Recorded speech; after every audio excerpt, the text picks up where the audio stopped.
juntos no templo diariamente.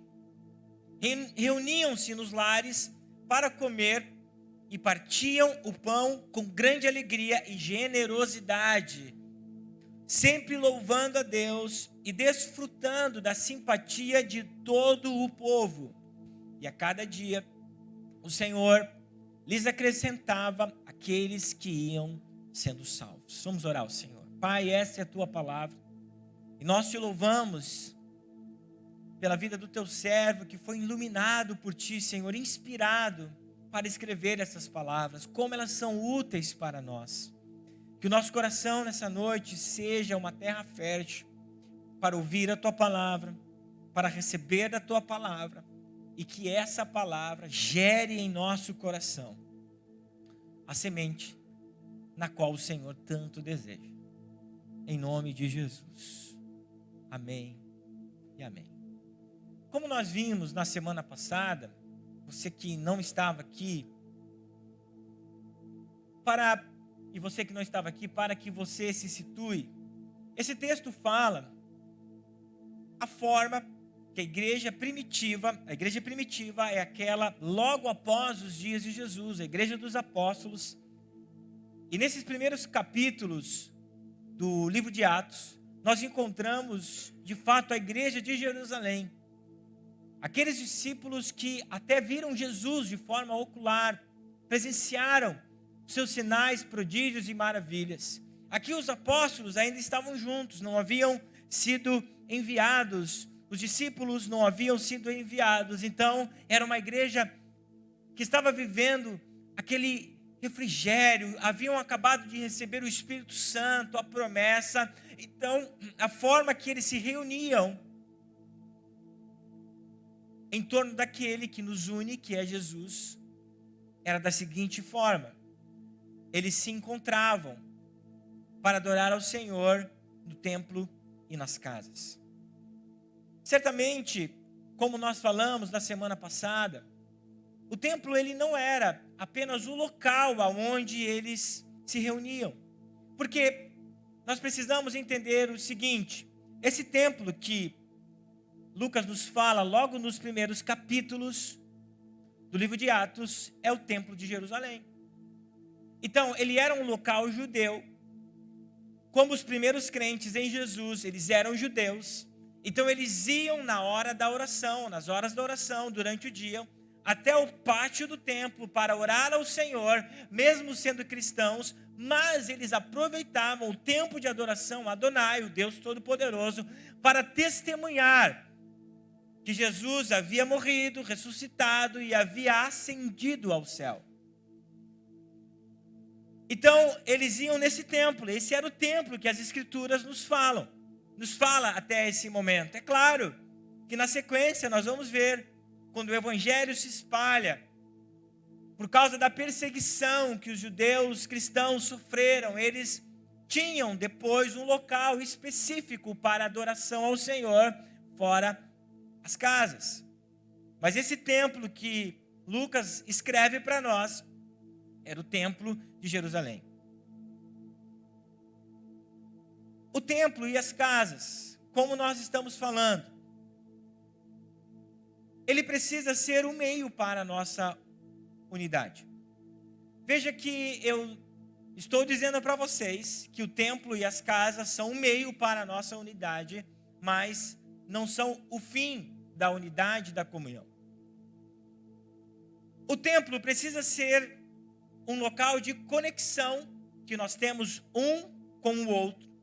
E quando nós nos unimos, nós juntos adoramos ao Senhor, porque nós somos a igreja. Só que, meu irmão, isso que eu tenho ensinado, isso que eu tenho falado para as pessoas, esse tempo que nós temos aqui um com o outro, nós não conseguiremos gerar a unidade, a comunhão que a palavra do Senhor nos ensina. Geralmente você chega 15 minutos antes do culto, ou às vezes 1 minuto antes do culto, e você que é um pouco atrasado, chega 15 minutos depois do culto. Não tem como você gerar unidade com o seu irmão. E logo acabou o culto, você vai correndo, porque o estômago está roncando, você está pensando no almoço que sobrou. e não vê a hora de chegar e comer. Então o templo é um lugar onde nós nos reunimos para adorarmos ao Senhor juntos, em uma só voz, praticarmos a generosidade como nós fizemos, mas é um lugar que é muito difícil nós gerarmos unidade, nós gerarmos comunhão. Por isso que eu sou um pastor que gosta de festa. Quem gosta aqui de festa diz amém. Para mim, qualquer rede, qualquer culto é motivo de nós nos reunirmos em volta da mesa. É motivo de nós, depois do culto, quando são cultos direcionados, nós sentarmos, nós comermos, nós falarmos um com o outro, sempre com o objetivo de gerarmos unidade e de gerarmos vínculos. E as nossas conexões, que nós chamamos de células, servem para isso. E a igreja primitiva compreendia muito bem a forma que nós temos, de fato, de gerar vínculos mais profundos é quando nós estamos nos reunindo nas casas. Os discípulos da igreja primitiva se reuniam na casa, faziam o ágape, que era aquela reunião onde eles comiam juntos, falavam, conversavam sobre Jesus, participavam da ceia e cultuavam ao Senhor. O apóstolo Paulo, ele usa uma palavra muito interessante no Novo Testamento, que é vínculo. Na sua carta aos Efésios, no capítulo 4 e no versículo 3, Paulo diz o seguinte: façam todo o possível. Veja que ele diz, faça tudo o que é possível. Não arranje desculpas, faça tudo o que é possível para se manterem unidos no Espírito, ligados pelo vínculo da paz. Vínculo refere-se a uma ligação que une as pessoas ou coisas. Então Paulo está dizendo que, primeiro, essa unidade, ela não é uma unidade carnal. Eu não me dou bem com meu irmão porque ele me torce para o mesmo time que eu. Eu não me dou bem com meu irmão apenas porque ele gosta das mesmas coisas que eu gosto. Pelo contrário, Paulo, ele vai além disso. Ele diz, olha, o que deve unir vocês é um vínculo espiritual. Pastor, que vínculo é esse? É Cristo, meu irmão. E esse vínculo, ele é o vínculo da paz. Então, quando nós compreendemos isso, nós começamos a entender o que é ser igreja. Não apenas falando, não apenas batendo palmas juntos, mas quando eu estou numa conexão, quando eu estou numa célula, eu procuro gerar um vínculo com meu irmão através do Espírito que traz paz aos nossos corações. E é isso que nós estamos buscando fazer como igreja. E no decorrer dessa ministração, nós vamos compreender porque é importante esse vínculo na nossa vida. Porque Deus nos colocou no lado de pessoas. Porque Deus permitiu que eu vivesse com pessoas dentro da igreja, por intermédio daquele que nos une, que é Cristo. É uma conexão, é um vínculo espiritual. A igreja primitiva, ela se reunia nas casas por uma conexão espiritual por causa de Cristo. Então, eu quero que você faça comigo, de uma forma bem didática, 2 perguntas lá no seu interior. Como teremos comunhão um com o outro se nós não temos vínculos? Como é possível? Igreja, se nós não compreendermos essa verdade, comunhão para nós, unidade para nós será uma utopia. Só vai ser palavras bonitas que eu ministro aqui em cima e que os líderes ministram nas células, nas conexões, com que os líderes de departamentos ministram, só serão palavras bonitas, mas eu quero que nós saiamos do papel e das belezas das palavras, mas que de fato nós venhamos praticar. O que nós fizemos hoje com a irmã Eva é a prática da unidade, é a prática da comunhão, é a prática do vínculo. Como nós teremos comunhão se nós não temos vínculos? Quantos estão me entendendo? E essa pergunta, não colocando em um grau inferior, pelo contrário.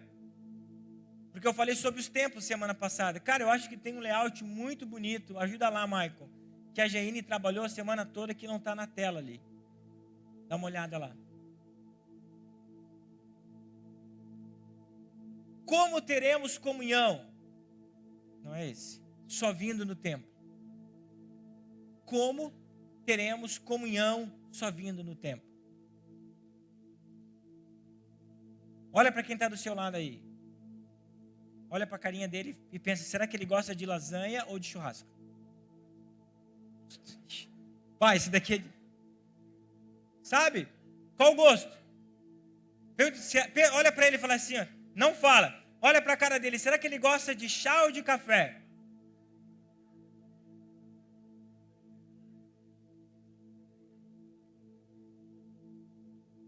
Olha para o lado e pensa se ele é colorado ou gremista.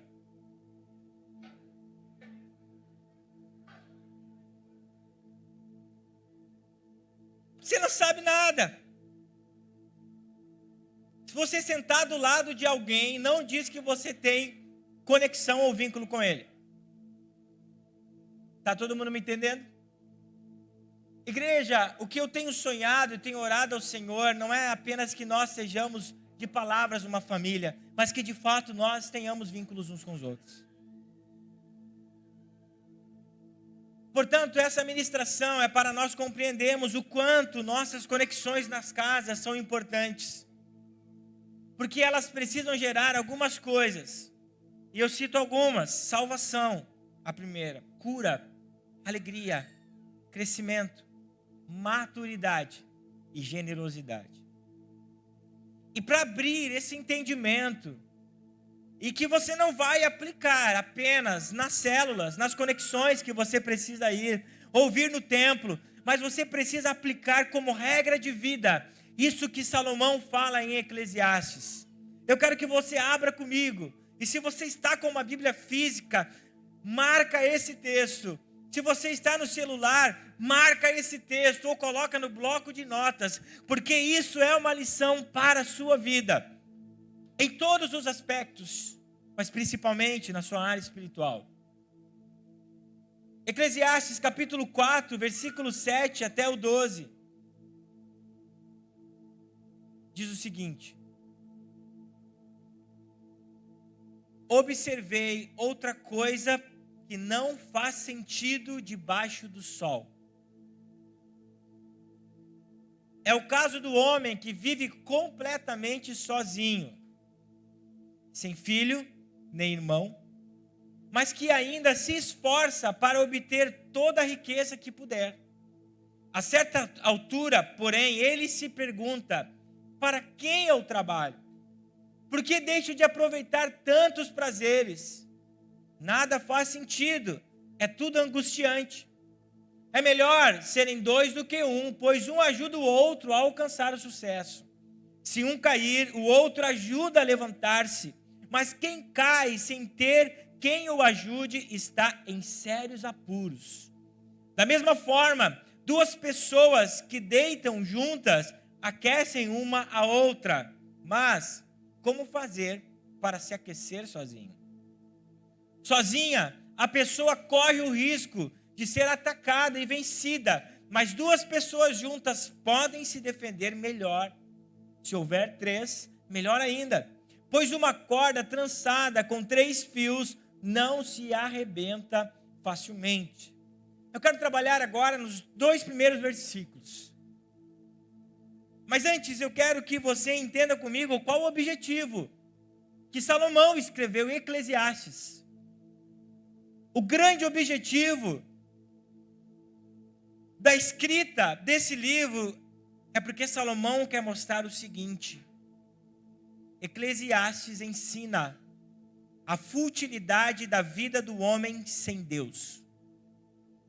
A vida do homem sem Deus é fútil.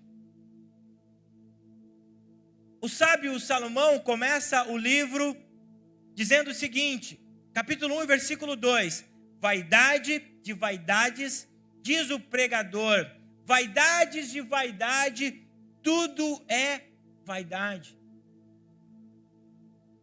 Hernandes Dias Lopes, para ilustrar o que significa vaidade, ele diz o seguinte, vaidade é como uma bolha de sabão. Preste atenção, vaidade é como uma bolha de sabão, porque não tem conteúdo e não tem essência. Viver uma vida debaixo do sol, sem entender o propósito de Deus para a nossa vida, que em primeiro plano é a salvação, é viver uma vida sem propósito, porque nós buscamos, fazemos e sentimos a vida vazia, sentimos o vazio existencial. Então a tônica da escrita de Salomão é: tudo é vaidade sem Deus. Tudo que não for aplicado a Deus debaixo do sol é plena vaidade. Então, quando eu leio com os óculos desse entendimento, o capítulo 4, versículo 7 até o 12, eu estou compreendendo o que Salomão está dizendo. Porque é dentro desse contexto que Salomão começa a dizer que não faz sentido viver assim. Versículo 7. De que forma não faz sentido viver, pastor? Viver uma vida solitária. É sobre isso que Salomão está dizendo. Não faz sentido viver uma vida solitária. Quando a gente lê esse texto, nós sempre recortamos a partir do versículo 2, que fala sobre nós andarmos juntos, versículo 9, sobre nós andarmos juntos, um cordão de 3 dobras, no versículo 12, mas o entendimento para isso começa no versículo 7, meu irmão. Quando Salomão diz, não faz sentido um homem viver sozinho. Então ele pega a figura de um homem solitário para ilustrar exatamente isso. Então ele pega um homem, coloca o versículo 7 por gentileza para mim. Então ele pega um homem que vive a sua vida trabalhando, que vive a sua vida se esforçando para si só, mas ele é solitário, porque o texto diz o seguinte, versículo 8 agora, que esse homem que não tem ninguém, ele trabalha apenas para si, ele não tem filhos, ele não tem irmãos, ele não tem nada, então ele vive uma vida vazia, porque toda a sua riqueza não vai ficar para ninguém. E de acordo com o conceito hebraico de prosperidade, esse cara não é próspero. Ele só tem um pilar, é a riqueza. Mas ele não tem filhos. E o texto não fala que ele tem vida longa. Então, meu irmão, nós precisamos abrir a nossa mente e sermos o contrário desse homem. Não faz sentido viver uma vida sozinha, trabalhar para quê? Somente para si, para ter mais e mais. É uma alma insatisfeita, que trabalha para o seu intestino, meu irmão. Quando nós trabalhamos para o nosso estômago ele tem uma fome insaciável. Nós comemos agora, 3 horas nós estamos com fome. Comemos de novo, estamos com fome novamente. Um homem que vive de vaidade em vaidade, ele nunca se sentirá satisfeito. Se esforça para ter riquezas para si, mas um dia tudo vai acabar. E qual é o seu argumento do homem sozinho? Eu preciso trabalhar para mim. E Salomão conclui: viver assim é angustiante, não tem sentido.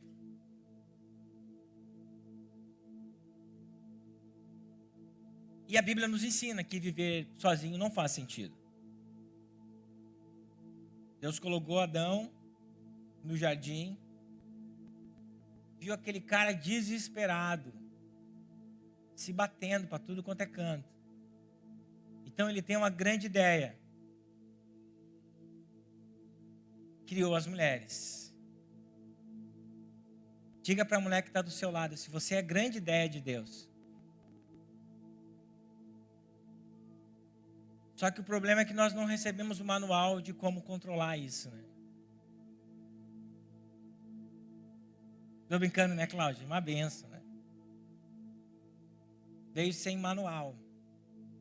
Principalmente na hora que se irrita, né? Como é que faz para controlar? Teve uma grande ideia. Gênesis 2:18. E Deus viu que o homem estava só. Vou arranjar um problema para ele. Estou brincando. Salmo 68:6 diz o seguinte, que Deus faz o solitário habitar em família. Então, igreja, não é plano de Deus nós vivermos uma vida solitária em um contexto social, em um contexto familiar e também em um contexto espiritual. Não faz sentido nós estarmos congregando num lugar e não gerarmos vínculos. Isso é um equívoco. Versículo 10 e 11. Salomão, ele usa um contraste.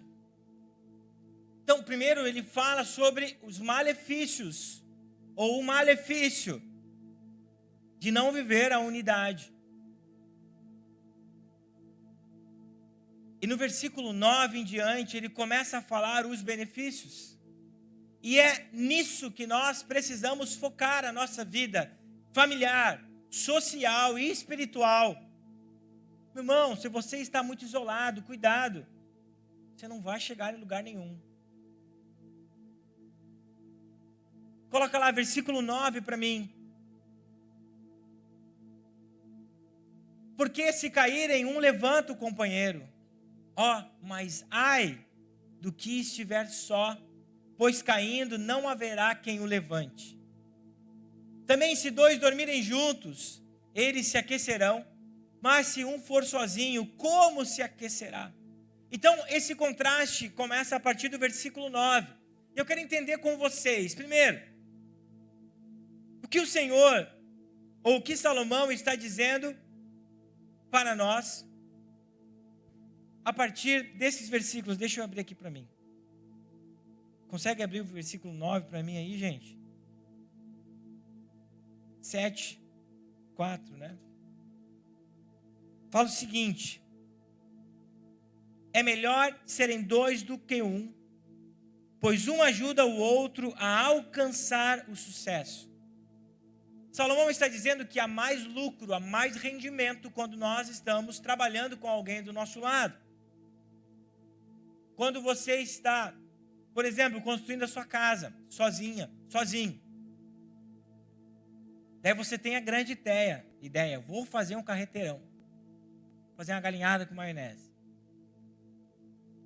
Vou chamar meus amigos fortes, olho lá, o Fabiano tem cara de forte, o Cláudio tem cara de forte, o Guilherme é forte, o Darley é fortão, o Júlio, o Carlos vale por 100 homens.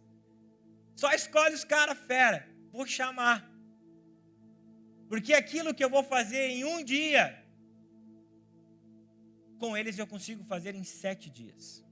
Eu consigo render para 7 dias. Então, Salomão está dizendo que há mais lucro quando nós trabalhamos em equipe. Quando nós estamos andando juntos. E o texto continua dizendo o seguinte, no versículo 10 agora. Se um cair, o outro ajuda a levantar-se. Mas quem cai sem ter quem o ajude está em sérios apuros. Sabe o que é interessante? Que aqui Salomão está falando sobre socorro e salvação. Se você for perguntar para alguém que trabalha com salvamentos, a regra é: nunca vá sozinho para uma mata, nunca vá sozinho acampar, nunca vá a lugar sozinho, nunca vá a um lugar sozinho que você pode precisar de ajuda, porque é muito perigoso. Então, minha amada igreja, na qual eu amo pastorear vocês, As nossas conexões, as nossas células servem para nós gerarmos esses vínculos. Como que eu vou olhar para o meu irmão apenas num culto e saber que ele está com alguma necessidade? Eu preciso ir mais a fundo no meu relacionamento. E eu acho muito incrível aquilo que o apóstolo Tiago escreve na sua epístola, no capítulo 5, e no versículo 13 até o 16. Nós só vamos conseguir viver isso quando nós vivermos conectados, quando nós gerarmos comunhão um com o outro. E veja que Tiago ele fala para uma coletividade. Ele não fala, não endereça apenas para uma pessoa, mas ele fala para a igreja. E ele diz o seguinte: algum de vocês está passando por dificuldades, então ore. Como eu vou saber a dificuldade do irmão que está do meu lado, se eu nem sei se ele gosta de lasanha ou de churrasco, se eu nem sei se o café que ele toma é com açúcar ou sem açúcar, se eu nem sei a temperatura do chimarrão que ele gosta? Se o meu irmão está passando dificuldades, ore. Como eu vou orar pelo meu irmão se eu não sei o que ele está vivendo naquele momento? Está todo mundo me entendendo? Cara, isso aqui eu gosto demais. Alguém está feliz, cante louvores. Como é bom, como o irmão nosso chega com uma boa notícia: pastor, passei no vestibular. Eu gosto tanto quando as pessoas compartilham comigo essas coisas. Pastor, troquei de carro. Pastor, comprei uma casa. Como é bom nós olharmos, todo mundo sair da casa e orar ao Senhor e cantar louvores em gratidão àquilo que Deus fez em favor do seu irmão. As células, as nossas conexões precisam ser líderes, prestem atenção em mim, um lugar onde nós vamos trazer as nossas necessidades. Nós precisamos no grupo dizer: pastor, irmão, eu preciso que ore por mim. E quando chegar a bênção, o que nós vamos fazer? Cantar louvores. E quando Deus te der uma casa, a primeira coisa que você tem que fazer é pagar um churrasco para o seu irmão. Você pode bradar de alegria. Sabe, então é isso que a palavra nos ensina. Alguém está doente, chama os presbíteros da igreja para que venham e orem sobre ele e o unjam com óleo em nome do Senhor. Como nós vamos saber se o irmão está doente, se nem na igreja ele aparece, se na célula ele não aparece? Então nós precisamos compreender isso. Para nós termos unidade, nós precisamos gerar vínculos. Versículo 15: essa oração de fé curará o enfermo e o Senhor reestabelecerá. E se cometeu algum pecado, será perdoado. O próximo benefício da unidade que Salomão fala, não é somente um benefício de casal, meu irmão. Aqui só é para ilustrar isso. O que é bom, quem é casado aqui nesse frio, você abraçar a esposa de conchinha. Para o homem não é muito bom, né? Porque a minha esposa vem com os pés, parece que ela estava lá no Alasca, lá no profundo. Amor, esquenta os meus pés, esquenta. É onde vai lá nas costas.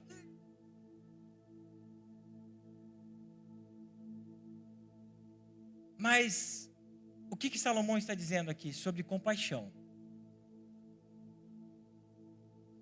Se o irmão está passando necessidade, seja compassivo com ele. Se o seu irmão está passando fome, não adianta você pregar. Deus vai abrir as portas para você. Não, meu irmão, naquele momento, se você tiver, você precisa abrir a carteira para abençoar o seu irmão. Não vai adiantar você dizer: vamos orar que Deus vai mandar do céu. Não, pelo contrário, a célula naquele momento tem que pegar aquele irmão, ajudar ele de todas as formas possíveis. Como nós vamos compreender isso se nós não vivemos uma vida conectada? Essa lista de benefícios que Salomão traz deve ser uma realidade da unidade. Veja que os benefícios da unidade jamais buscam o seu próprio interesse. Pelo contrário, sempre buscam o interesse do próximo. Meu irmão, estudando esse texto, vendo alguns comentários, algumas palavras, eu compreendi algo que eu não havia compreendido ainda nesse texto. Olha só, o versículo 12. Se alguém quiser dominar um deles, os dois poderão resistir. O cordão de 3 dobras não se rompe com facilidade. Então, aqui, Salomão, por causa do contexto dele, onde eles viviam um ambiente de guerras, de situações, inimigos podendo vir, toda a questão social daquela época, ele fala, ó, se 2 vierem contra a sua casa, se um vier contra a sua casa, se alguém vier contra você, se você tiver alguém do seu lado, você vai conseguir se defender melhor. Mas, meu irmão, veja que Salomão, até aqui, ele fala sobre o benefício de sermos 2. Sim ou não? Apenas como uma analogia para nós entendermos a unidade. Não que você não possa ser mais. Mas no versículo 12, Salomão acrescenta mais um elemento. Na parte B, porque ele diz, um cordão de quantas dobras não se rebenta facilmente. Quem é esse outro elemento, pastor? É o principal na nossa vida. O outro elemento é Jesus na nossa vida. O que Salomão está dizendo? Nós só conseguiremos nos relacionar e viver uma vida de unidade em todas as esferas. O guarda-chuva está aberto, familiar, casamento, social, na igreja. Se Jesus estiver conosco, nós só conseguiremos amar com o amor de Cristo em nossa vida, se Ele estiver presente em nós. Veja que Paulo, o ministério já pode subir, veja que Paulo, ele diz sobre o vínculo da paz. Nós precisamos do vínculo da paz. Não é o vínculo de quem você é, o bom como você é. Poxa, como eu sou legal, como eu sou um grande amigão, como eu sou uma pessoa sensacional. Não é isso que ele está dizendo. O vínculo da paz é Jesus, meu irmão. João 14, 27. Fala sobre esse vínculo. Jesus falando sobre ele mesmo. Deixo com vocês a paz. A minha paz eu lhes dou. Eu não lhes dou como a paz do mundo. Por que a paz do mundo? Porque nós só sentimos essa paz que o mundo nos dá quando tudo está bem, meu irmão. Quando tudo está legal. Quando tudo está 100%. Quando tudo está ajustado como nós queremos. É uma paz superficial da vaidade, da bolha de sabão. Que paz que Jesus está falando é a paz que excede todo entendimento. Quando tudo estiver difícil na nossa vida, quando nós estivermos passando aflições, necessidades, angústias, o vínculo da paz estará em nós, que é o Espírito Santo de Deus, que é Jesus. Essa unidade que a palavra do Senhor nos ensina. Só é possível viver essa unidade quando nós temos a terceira dobra nos nossos relacionamentos. Igreja.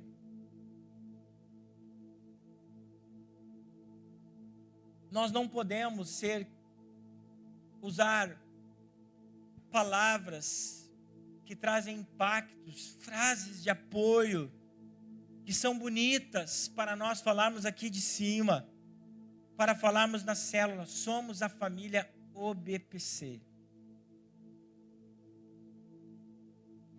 Só seremos família quando tivermos vínculos.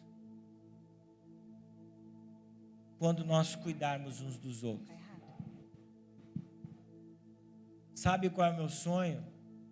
Aquilo que essa igreja fez pela irmã Eva se torne normal em nosso meio. Por quê? Porque essa é a expressão da generosidade daqueles que vivem a unidade.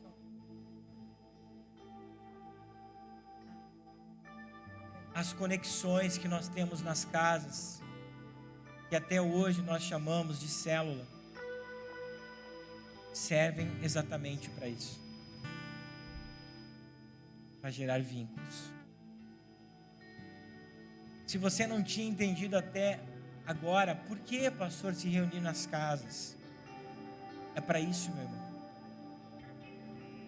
É para que quando eu souber que você está doente, nós possamos orar.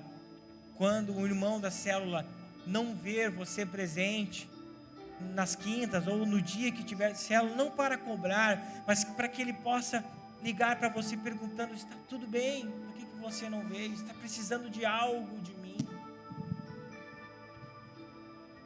A unidade é um amor desinteressado, é o amor ágape, é quando eu me preocupo com você, só porque eu amo, e porque você é especial.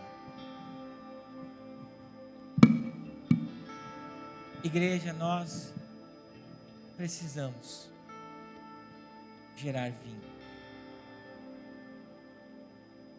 Quero te convidar para ficar de pé. E hoje nós vamos fazer algo muito importante.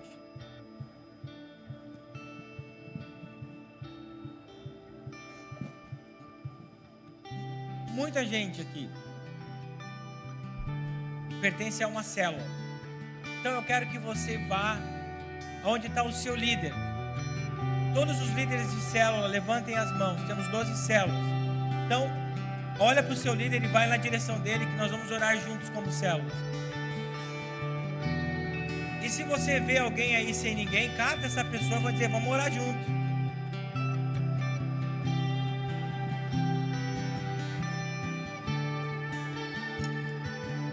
E nós vamos orar pelo vínculo da paz.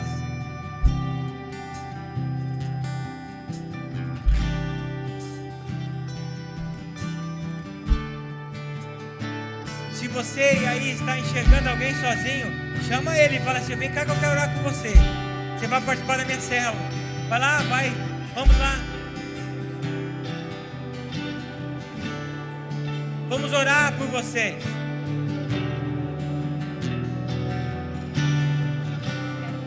Vamos orar por vocês. Vai, nós vamos orar, sabe de que forma, igreja? Dizendo o seguinte: nós queremos ser um. Nós queremos viver a unidade. Nós queremos nos compadecer uns com os outros. Nós queremos ser uma família. Fecha os elos, fecha os círculos aí, fechem os elos. E diga: em nome de Jesus, Pai, nós queremos ver o Teu nome ser exaltado. Eu quero que vocês comecem a orar uns pelos outros agora. Dizendo: Deus, vem e faz, vem e age, Senhor, em nosso meio. Que nós possamos viver a unidade que há em Jesus. Que nós possamos viver a unidade que há em Jesus.